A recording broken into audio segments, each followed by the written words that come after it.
మొన్న జెడ్పీటీసీ ఎలక్షన్లో మరి పులివెందుల్లో మరి బీటెక్ రవి గారు సతీమణి గారు గెలిచినారే, మరి నువ్వు తప్పుకుంటున్నావా అని కూడా అంటారు. మరి రాష్ట్రంలో ఉండేటువంటి ప్రజానికం ప్రతి ఒక్కటి కూడా అన్నీ కూడా ఆలోచన చేస్తూ ఉంటారు. మరీ ముఖ్యంగా మన రాయలసీమ జిల్లాలో, మరీ ముఖ్యంగా మన కడప జిల్లా పులివెందులు అయితే ఇంకా బ్రహ్మాండంగా మరి ఆలోచన చేసేటువంటి పరిస్థితి. ఎందుకంటే మన సొంత నియోజకవర్గం, సొంత గ్రామం, సొంతం అక్కడే కాబట్టి, మన ఇలాకా మన అంతా ఇది అక్కడే కాబట్టి మరికొద్దిగా ఆసక్తిగా ఉంటారు రాష్ట్రంలో ఉండేటువంటి ప్రజానికం కూడా. నమస్కారం ప్రజలారా, మన బగరాపురం గ్రామ వాస్తవ్యులు వైఎస్ జగన్మోహన్ రెడ్డి గారు మరి స్థానిక సంస్థల ఎన్నికల గురించి మరి మన పార్టీలో ఉండేటువంటి 175 నియోజకవర్గాల ఇన్ఛార్జీలకు దిశానిర్దేశాలు చేస్తున్నాడు. సరే, మనోడికి ఎవరు దిశానిర్దేశం చేసుంటే బయటకు వచ్చి మాట్లాడుతున్నాడు అనే విషయాన్ని పక్కన పెడదాం. అధికారంలో ఉన్న రోజుల్లో ఏ విధంగా నామినేషన్ పత్రాలు పెరుక్కొని మరి అదేవిధంగా నామినేషన్కి వేసేదానికి పోయే వాళ్ళను ఏ విధంగా వాళ్ళ మీద దాడులు చేసినాం, ఏ విధంగా వాళ్ళను భయభ్రాంతులకు గురి చేసినాం అనే విషయాలన్నీ మర్చిపోయి, మనం పోలీసులను అడ్డం పెట్టుకొని ఏ విధంగా నామినేషన్ వేసే వాళ్ళను భయభ్రాంతులకు గురి చేసినామనే విషయాన్ని మర్చిపోయి మరి మాట్లాడుతూ ఉన్నాడు. ఏం మాట్లాడుతున్నాడో ఇందాం, ఆ తర్వాత ఖచ్చితంగా మనం వీడియోని విశ్లేషణ చేద్దాం. బీటెక్ రవి గారు కూడా మరి ఈ వీడియోకి కౌంటర్ ఇచ్చున్నారు. మరి ఆయన ఏం మాట్లాడినాడో కూడా ఇందాం. ఖచ్చితంగా వీడియోని చూసి మీ అభిప్రాయాన్ని కామెంట్ రూపంలో తెలియజేయండి. ఇక అన్నగారి ప్రసంగం విందాం. చెప్పురైనా ఎక్కడైనా కూడా మీ నియోజకవర్గాలలో ఎక్కడైనా కూడా ఏకగ్రీవంగా ఎక్కడైనా ఎన్నిక జరిగితే మాత్రం అడగాల్సిన పనుల క్యాండిడేట్ ఆ తర్వాత ఎన్నికల్లో పోటీ చేయడం మీరే గుర్తుపెట్టుకోండి. ఎక్కడైనా అంటే క్యాండిడేట్ ఆ తర్వాత 175 నియోజకవర్గాల్లో ఎక్కడైనా సరే ఏకగ్రీవం జరిగితే ఆయా నియోజకవర్గాలు ఏడ జరిగి ఉంటుందో ఆ నియోజకవర్గాల నుంచి మళ్ళీ ఆయన పోటీ చేయడం అని చెప్తాడు. అంటే మనోడు ఎంత ఇదిలో ఉన్నాడో ఆలోచన చేయండి. అంటే అధికారంలో ఉన్నప్పుడు మనం చేసేది వేరు, అధికారంలో లేనప్పుడు మరి మాట్లాడే మాటలు వేరు. మరి అధికారంలోకి వచ్చిన తర్వాత రోజాకి అక్కడ పోయినది, నేను విడుదల రజనీకి పోయినది, పెద్ద పెద్ద ఆర్టిస్టులే పోయినారు అందరూ. మరి ఒకరోజు సెలవు పెట్టుకొని పోయినట్టు పాపము. సరే, ఎట్లా కానీ పోటీ జరగకోకుండా ఏకగ్రీవంగా ఇచ్చిపెట్టినారంటే మాత్రం తర్వాత క్యాండిడేట్ ఎమ్మెల్యే ఎలక్షన్ లో క్యాండిడేట్ కాడు అనేది గుర్తుపెట్టుకోండి. అంత ప్రస్ఫుటంగా అంత క్రిస్టల్ క్లియర్ గా చెప్తాం. ప్రతి చోట పోటీ జరగాల. ఎన్నికలు అయిపోయిన తర్వాత నేను రిపోర్ట్లు తెప్పించుకున్నాను. అబ్బా, ఏమి రిపోర్ట్లు తెచ్చాడో? ఇటీవల ఏదో 2 రోజుల్లో సర్వే చేశాను మొత్తం. మరి అటువంటి రిపోర్ట్లు ఏమన్నా తెచ్చాడేమో. ఆ ఇచ్చిన రిపోర్ట్లన్నీ చదివింటే ఈ బుద్ధి 11 ఎందుకు వచ్చాయనేదే కదో ఇక్కడ మా బాధ. ఇచ్చిన రిపోర్ట్లన్నీ కూడా వాటిని మనం ఒకసారి రివ్యూ చేసి ఉంటే ఈరోజు మనకు ఈ పరిస్థితి వచ్చి ఉండదేమో అనేది నా అభిప్రాయం. మరి నా పర్సనల్గా మరి ఇచ్చిన రిపోర్ట్ పక్కబోండి అని చెప్పి ఊడిపోయి నేనే ముఖ్యమంత్రి 151 ఏంది ఇప్పుడు తడతామని చెప్పి ఇష్ట ప్రకారం తట్టేసి ఈరోజు బతికి ఇడికి వచ్చిందన్న. ఊరికే ఏమిటా ఎమ్మెల్యే క్యాండిడేట్ ప్రతి చోట పోటీకి నిలబెట్టాడా, క్యాండిడేట్ నిలబెట్టలేదా అనేది పోటీ రిపోర్ట్ తెప్పించుకుంటాం. నిలబెట్టిన తర్వాత మీ ఎమ్మెల్యే క్యాండిడేట్ ఆ క్యాండిడేట్లకు ఏ విధమైన సపోర్ట్ ఇచ్చినాడు, సపోర్ట్ బాగా ఇచ్చాడా, బలంగా నిలబడ్డా మీతో పాటు, అవునా కాదా అన్న రిపోర్ట్లు కూడా తెప్పించుకుంటాం.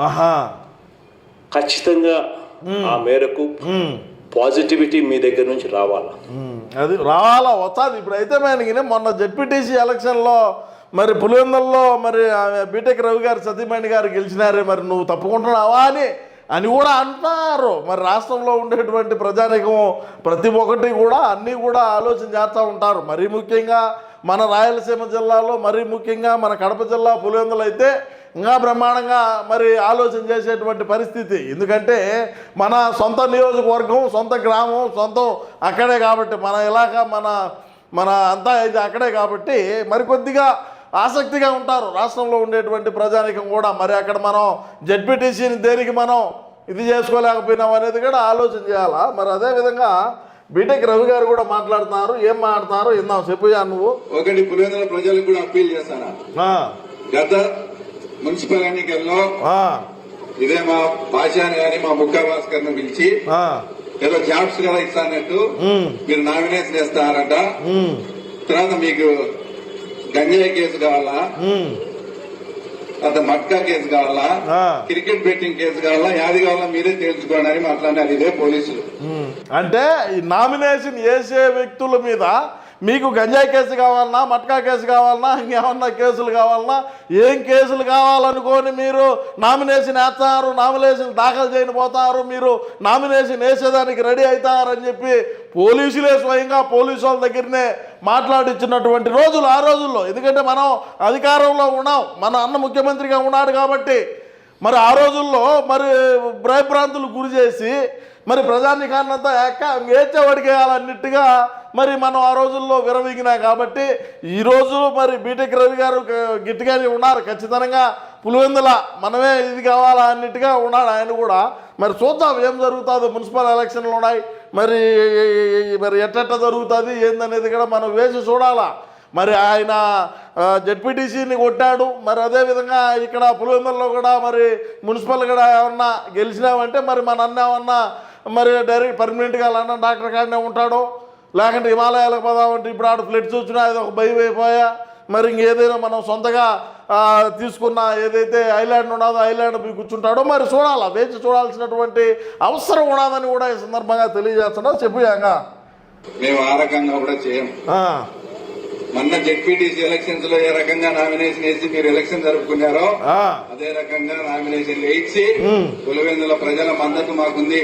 వాళ్ళు కూడా ఆతృతగా ఎదురు చూస్తా ఉన్నారు, ఎప్పుడెప్పుడు అవకాశం వస్తుందా ఒక్కసారి పులివెందుల ప్రాంతం వాళ్ళకు కూడా తెలుగుదేశం పార్టీ వాళ్ళకు కూడా అధికారం ఇస్తే వీళ్ళ పాలన కూడా ఎలా ఉంటారో చూడాలని ఆతృతగా ఎదురు చూస్తున్నారు. కాబట్టి నీకు దమ్ముంటే ఈసారి పులివెందుల మున్సిపాలిటీని నిలబెట్టుకోవాలి కూడా నీకు చేతనైతే ఈసారి పులివెందుల మున్సిపాలిటీ నువ్వు నిలబెట్టుకో. అప్పుడు మన రాజకీయాల గురించి మాట్లాడడం వల్ల కూడా ఈ సభాముఖంగా గుర్తు చేస్తూ ఇంతటి భారీ కార్యక్రమానికి ఇచ్చేసి ఈ కార్యక్రమానికి సరే ఇప్పుడు అవన్నీ కాదు కార్యక్రమం అవన్నీ వాళ్ళు అందరికీ కూడా పేరు పేరున అందరికీ నమస్కారాలు. వాళ్ళు మాట్లాడుకుంటారు, వాళ్ళ పార్టీ అవి మనకు సంబంధం లే. మున్సిపల్ ఎలక్షన్లో మేము ఖచ్చితంగా మేము కైవసం చేసుకుంటాం, మేమే గెలుస్తాం, మా మనిషిని గెలిపించుకుంటాం, కూటమి మనిషిని గెలిపిస్తామని చెప్పి బీటెక్ రవి బల్ల గుద్ది చెప్తాడు. మనం మీడియాలో ప్రెస్ మీట్లు పెట్టి మన పార్టీలో ఉండేటువంటి 175 నియోజకవర్గ ఇన్ఛార్జీలు పిలిపించుకొని దిశానిర్దేశాలు చేసిన పాట మనం పులివెందులో గెలిచాం. నువ్వు రా పులివెందులకు వచ్చి పులివెందులను అడుగుపెట్టు. నువ్వు మాజీ ముఖ్యమంత్రి అంటే అధికారంలో ఉన్న రోజుల్లో మన ఊరు పులివెందుల్లోనైనా సరే మనం ఈ తోపుడు బండ్లను అదేవిధంగా చిన్న చిన్న వ్యాపారస్తుల్ని అందరినీ షట్టర్లు వేయించి మనం వందలాది మంది పోలీసులు పరదాపట్లు బారికేళ్లు కట్టుకొని తిరిగినాం ఆ రోజుల్లో. ఈరోజు మనకు అంత ఏమి లేదాడా, రా విషయంలా ఏమిలా వచ్చి ప్రజల్లోకి వచ్చి తిరుగు. ఆ మున్సిపల్ ఎలక్షన్లో మనం గెలిచేట్టుగా చూడు. మరి అదేవిధంగా మేము ఆ నుంచి నిలబెట్టమంటే ఇప్పుడు నువ్వు కొంపకు పోవని చెప్తాడు బీటెక్ రవియా. దీనికేం చెప్తాం ఇప్పుడు సమాధానం? సో ఏది ఏమైనప్పటికీ కూడా రాష్ట్ర ప్రజలారా, అధికారంలో ఉన్న రోజుల్లో మేమైతే చెలరేగిన మాట వాస్తవమే, అది అందరికీ కూడా తెలుసు. నామినేషన్ పత్రాలు చించిపాటు తొప్పి మరి ఎన్నెన్నో రకాలుగా చేసినాం. మరి మన పులివెందుల్లో మొన్న జరిగిన జెడ్పీటీసీ ఎలక్షన్ ఏదైతే ఉన్నదో జెడ్పీటీసీ ఎలక్షను మరి చట్టబద్ధంగా ఏ విధంగా జరిగింది, మరి ప్రజాస్వామ్యంలో మరి ఎక్కడా కూడా ఈ భయభ్రాంతులు లేకుండా, మరి బెదిరింపులు లేకుండా, మన రౌడీయిజం గూండాయిజం దాదాగిరి ఏమి లేకుండా సాదాగా అన్ని గ్రామాల్లో జరిగినట్టు అన్ని ఊర్లో జరిగినట్టు మన పులివెందుల్లో ఘర్షణ వాతావరణం లేకుండా రాజ్యాంగం రాసిన బాటలో నడుచుకుంటా పోతే మొన్న ఏ విధంగా ఎలక్షన్ జరిగిందో మరి చూశారు పులివెందుల్లో. ఎందుకంటే మనం అధికారంలో ఉన్నప్పుడు మరి ఏదో ఒక రకంగా భయభ్రాంతులు గురి చేసి మరి రకరకాలుగా చేసి మనం అన్నీ కూడా మన ఖాతాలోకి వేసుకుంటా ఉన్నాం. మరి చట్టబద్ధంగా ప్రజాస్వామ్యంలో ఎక్కడా కూడా అటువంటి వాటికి చోటు లేకుండా జరిగితే ఎలక్షన్ బాగానే జరిగింది. మున్సిపల్ ఎలక్షన్ కూడా అదేవిధంగా మరి పోలీసులు మరి లా అండ్ ఆర్డర్ అదేవిధంగా బలగాలు అన్నీ ఉండి ఎవరు కూడా భయభ్రాంతులు గురి కాకుండా ఎవడు ఓటు హక్కును ఓటు వేసుకొని పోండి అంటే రేపు మనకు పులివెందులో ఓట్లు ఏ విధంగా వేస్తారు మున్సిపల్ ఎలక్షన్లు అనేది కూడా మనం కొద్దిగా చూద్దాం. నువ్వు పులివెందుల ఎంపీ మున్సిపల్ ఎలక్షన్ కన్నా మరి వాళ్ళోడి కన్నా గెలిచినాడంటే ఇంకా మనం లండన్ డాక్టర్ కానీ ఇంకా డైరెక్ట్ ఆడనే ఒక రూమ్ తీసుకొని మునుకోవాల్సి వస్తుందని కూడా నేను ఈ సందర్భంగా తెలియజేసుకుంటూ నమస్కారం.